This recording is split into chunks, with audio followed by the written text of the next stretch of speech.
Magandang hapon, narito po ang latest update natin hinggil nga sa bagyong si Dante, sa mga low pressure area na binabantayan natin at maging sa habagat na kasalukuyan ngang direktang nakakapekto sa ating bansa. Kung makikita po natin yung ating pinaka-latest satellite image animation, may tatlo po tayong sama ng panahon na naka-highlight ng bilog. So unahin po muna natin yung binabantayan nating low pressure area na halos nasa malapit dito nga sa eastern boundary ng ating air responsibility. Kaninang alas 2 ng hapon ay naging isang ganap na bagyo na at binigyan nga natin itong local name na Dante. Si Dante ay tinatayang nasa layong 1,130 kilometers ang layo, silangan ng Northern Luzon. Taglay nito, ang lakas ng hangin umabot hanggang 45 kilometers per hour malapit sa gitna nito at ang pagbugso naman ng hangin ay abot hanggang sa 55 kilometers per hour. Sa kasalukuyan, kumikilos ito sa direksyong north-northwestward naman sa bilis na 20 kilometers per hour. Samantala, yung isa namang low pressure area na mas malapit nga dito sa silangan ng Northern Luzon ay tinatayang nasa layong 155 kilometers east-southeast ng Basco, Batanes. Sa ngayon ay malit ang tsansa nito maging bagyo within 24 hours pero patuloy tayong magmamonitor sapagkat posibleng beyond the 24-hour period ay maging isang ganap na bagyo ito.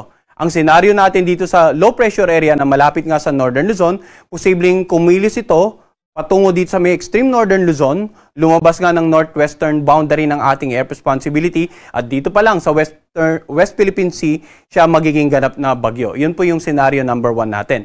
Samantala, senaryo number 2 ay i-absorb ito ng mas malakas na bagyong si Tropical Depression Dante. Kaya manatili pong nakatutok sa update natin regarding this particular low pressure area, ang bagyong si Dante at maging itong isang low pressure area nga na nasa labas ng ating area of responsibility ay subject for monitoring din natin. Wala tayong nakikitang direktang interaction itong low pressure area nito dito sa dalawa pang weather system sa loob ng ating PAR, subalit yun nga, patuloy nating i-monitor at magbibigay tayo ng update sa ating mga kababayan kung magkakaroon po ng development.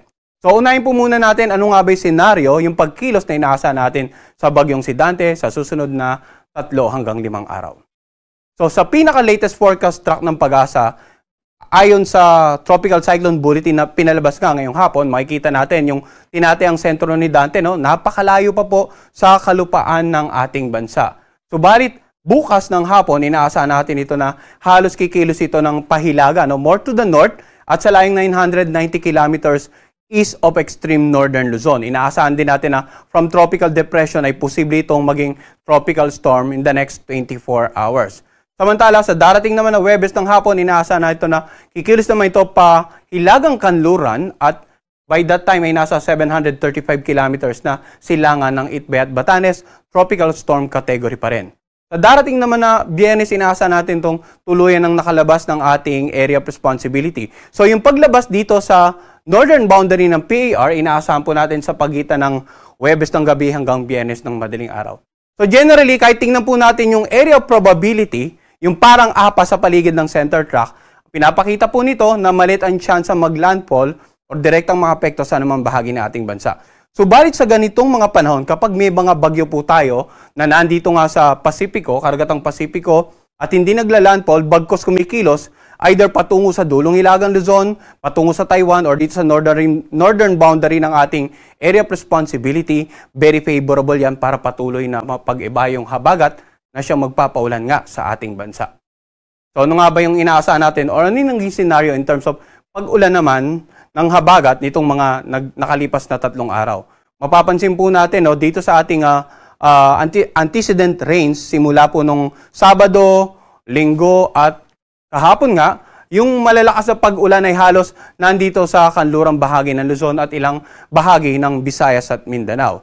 So generally, nakikita nga po natin sa balita, sa actual na may mga pagbaha na dyan, may mga pag-uunang lupa na sa nakararaming lalawigan sa kanlurang bahagi ng Luzon. At ano nga ba inaasahan natin for the next 2 to 3 days? Sa ating pinaka-latest weather advisory, simula po ngayong araw hanggang bukas, inaasahan pa rin na matitinding pag-ulan dito nga sa kanlurang bahagi ng Luzon, ilang bahagi ng Bicol region at maging Western Visayas. Lalong-lalo po yung naka-highlight ng red, inaasahan natin na dyan na more than 200 millimeters of rain.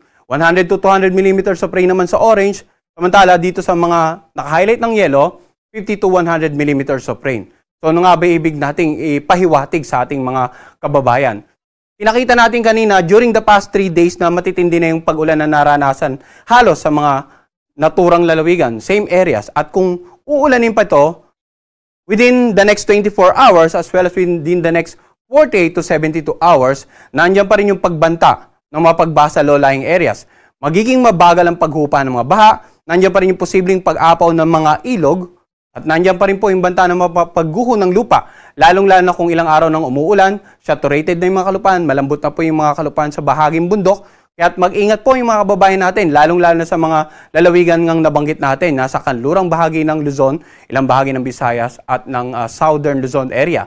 Maging alerto sa mga posibleng pagbaha at pagguho ng lupa, at patuloy pong makipag-ugnayan sa kanilang lokal na pamahalaan at lokal na Disaster Risk Reduction Managing Officers para sa patuloy na gawaing pangkaligtasan.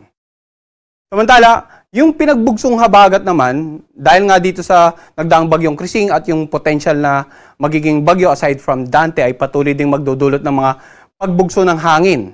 Kahit wala po tayong warning signal, no, posible makaranas tayo ng mga paminsan-minsang pagbugso ng hangin ngayong araw. Dito sa Zambales, Bataan, maging dito sa Metro Manila, Calabarzon, Mimaropa, Visayas at Dinagat Island.